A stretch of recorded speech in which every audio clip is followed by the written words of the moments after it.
পাশের বাড়ি চাচির কাছে বলেছিলাম, চাচি আমাকে একটু কচু শাক এনে দিয়েন তো। ওমা, দেখি পরের দিন সকালবেলা চাচি আমাকে কচু শাক এনে দিয়েছে। কচু শাকগুলো কত সুন্দর তাজা ছিল। তো যাই হোক বন্ধুরা, হ্যালো এভরিওয়ান, আসসালামু আলাইকুম। কাছে দূরে দেশ ও দেশের বাইরে যে যেখান থেকে আজকের ভিডিওটা দেখছো, সবাইকে জানাচ্ছি এয়ার কুকিং হাউসের পক্ষ থেকে স্বাগত জানিয়ে আজকে নতুন একটা ভিডিও শুরু করছি। তো আজ আমি রান্না করব কালো কচু। আর কালো কচু কিভাবে রান্না করব তোমাদের সাথে শেয়ার করতে চলে আসলাম।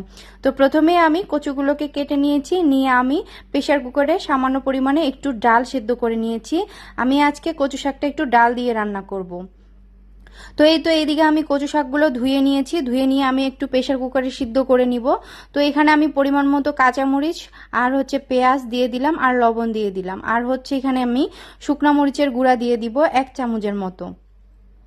তো এগুলো সবকিছু দিয়ে আমি পানি দিয়ে এটাকে সিজ দিয়ে নিব, মানে একটু সিদ্ধ করে নিব। তো তোমরা যখন কম সময়ের মধ্যে কচু শাক রান্না করতে চাও, তখন কিন্তু তোমরা এভাবে একটু প্রেসার কুকারে এটাকে সিদ্ধ করে নিবে, তাহলে কিন্তু এটা খুব তাড়াতাড়ি রান্না করা যাবে। তো এই তো আমার সিজ দিয়ে দিয়েছে।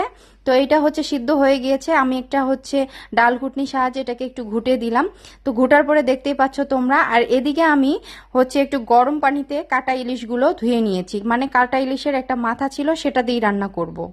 তো প্যানে আমি পরিমাণ মতো তেল দিয়ে এখানে আমি 1/2 চামচের মতো জিরা আর 1/2 চামচের মতো কালো জিরা দিয়ে ফোড়ন দিয়ে দিলাম। দেওয়ার পরে এখানে হচ্ছে শুকনা মরিচও দিয়ে দিয়েছিলাম।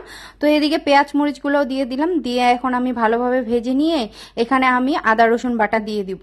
তো কচু শাক রান্না করার সময় একটা জিনিস খেয়াল রাখবে বন্ধুরা, তোমরা একটু রসুনের পরিমাণটা বেশি করে দিবে। রসুনের পরিমাণটা একটু কচু শাকে বেশি করে দিলে সেই কচু শাকটা কিন্তু গলায় ধরে না। তো যাই হোক, যেই কথা সেই কাজ, আমি এখানে হচ্ছে পানি দিয়ে দিলাম, দিয়ে আমি একে একে সব মশলাগুলা দিয়ে দিলাম। এখানে 1 চামচ হলুদ গুঁড়া, মরিচ গুঁড়া, লবণ গুঁড়া সবকিছু 1 চামচ করে দিয়েছি, আর গরম মশলা বাটা দিয়েছি। দিয়ে আমি এখন সব উপকরণগুলো ভালোভাবে এখানে একটু কষিয়ে নিব। এখানে আমি একটা তেজপাতাও দিয়ে দিয়েছি। তো এই যে আমার ইলিশ মাছের মাথাগুলো যে কেটে রেখেছিলাম, সেগুলো এখানে দিয়ে দিলাম। আর হচ্ছে কিছু আস্ত হচ্ছে ইলিশ মাছের মাথার হচ্ছে কান্তা টান্তা ছিল, সেগুলো আমি এখানে দিয়ে দিলাম। দিয়ে ভালোভাবে এই মশলাটাকে সহ, এই ইলিশ মাছের কাটাগুলো সহ আমি ভালোভাবে এটাকে কষিয়ে নিব। তো তোমরা তো দেখতেই পাচ্ছ বন্ধুরা। তো এই কচু শাকের তরকারিটা কিন্তু মাশাআল্লাহ খেতে অনেক টেস্ট হয়েছিল। তো তোমরা যারা কখনো এইভাবে রান্না করনি মুসুর ডাল দিয়ে আর ইলিশ মাছের মাথা দিয়ে, তোমরা অবশ্যই বাসায় ট্রাই করবে। তো আমি এখানে মশলাগুলোকে কষিয়ে নিয়ে এখানে একটু পানি দিয়ে দিলাম মাছগুলোকে একটু সিদ্ধ করে নেওয়ার জন্য। তো এই তো আমার হচ্ছে পানিগুলো হচ্ছে শুকিয়ে গিয়েছে। এখন একটু নাড়াচাড়া করে আমি যে হচ্ছে কচুটাকে হচ্ছে একটু ডাল ঘুটনিতে ঘুটে নিয়েছিলাম, সেটাকে এখন এখানে আমি দিয়ে দিব। দিয়ে ভালোভাবে নাড়াচাড়া করে নিব। এইভাবে কচু শাক রান্না করলে কিন্তু খুব কম সময় লাগে আর খুব তাড়াতাড়ি হয়ে যায়। তো যাই হোক, আমি এখন হচ্ছে এটাকে ভালোভাবে হচ্ছে নাড়াচাড়া দিয়ে দিচ্ছি, মানে সবকিছুর সাথে ভালোভাবে হচ্ছে মিক্সড করে নিচ্ছি। তো এটা যেহেতু একটু নরম আছে, এটাকে আমি ঢাকনা দিয়ে এইভাবে বরাবরের মতো ঢেকে দিয়ে এটাকে আমি একটু শক্ত করে নিব। তো যাই হোক, এভাবে আমি বারে বারে ঢাকনা দিয়ে ঢেকে আমি এটাকে হচ্ছে একটু শক্ত করে নিচ্ছি।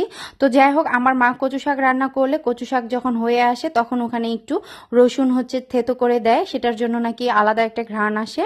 আর এখানে আমি ওই তো রসুন হচ্ছে থেতো করে দিলাম, আর 1 চামচের মতো হচ্ছে জিরা গুঁড়া দিয়ে দিলাম। দিয়ে ভালোভাবে এটাকে নাড়াচাড়া করে আমি নামিয়ে নিব। তো এটা দেখতে পাচ্ছ লাস্ট মুহূর্তে কতটা শক্ত হয়েছে। তো আমি তো এইভাবে কচু শাক রান্না করি বন্ধুরা, তোমরা কিভাবে রান্না করো অবশ্যই কমেন্ট বক্সে জানাবে কিন্তু। আর রান্নাটা কেমন লেগেছে তোমরা এটাও কমেন্টে জানাবে। যদি ভালো লেগে থাকে অবশ্যই তোমরা কিন্তু লাইক কমেন্ট শেয়ার করবে। আর হ্যাঁ, আমার এই রান্নাটা যদি তোমাদের পছন্দ হয়, তোমরা এইভাবে রান্না করে খাবে, খেয়ে তোমাদের কেমন লাগে অবশ্যই তোমরা কমেন্টে জানাবে। তো মাশাআল্লাহ, কচু শাকটা কিন্তু খেতে অনেক টেস্ট হয়েছিল। তো বন্ধুরা, আজকের মতো এখানে বিদায় নিচ্ছি। ভালো থাকবে সবাই, আল্লাহ হাফেজ, ধন্যবাদ।